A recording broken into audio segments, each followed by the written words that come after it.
Can someone in the United States on a temporary worker visa sell personal assets and use the proceeds for an EB-5 investment? A foreign national on a temporary worker visa is permitted to sell their personal assets to gain funding for an EB-5 investment, as long as the act of engaging in the sales transaction is not considered a form of unauthorized employment. Unauthorized employment.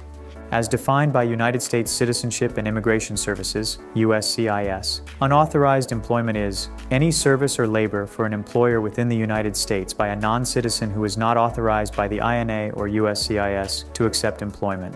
The definition also extends to non-citizens who exceed the limitations or expiration date of their employment authorization. Therefore, it would be unlawful if a temporary worker visa holder were to attempt to sell personal assets beyond the timeline of their employment authorization. Lawful source of funds.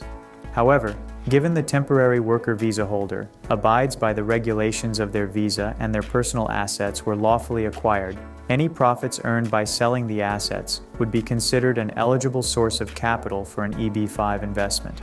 In order to receive approval of their I-526E petition, the EB-5 investor must fulfill the lawful source of funds requirement.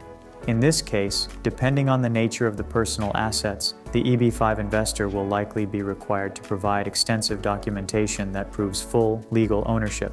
While it is difficult to determine which documents are needed of EB-5 investors due to the unique nature of each individual case, it is generally recommended for EB-5 investors to append their tax returns for the past 5 years and also trace the origins of both direct and indirect sources of investment capital.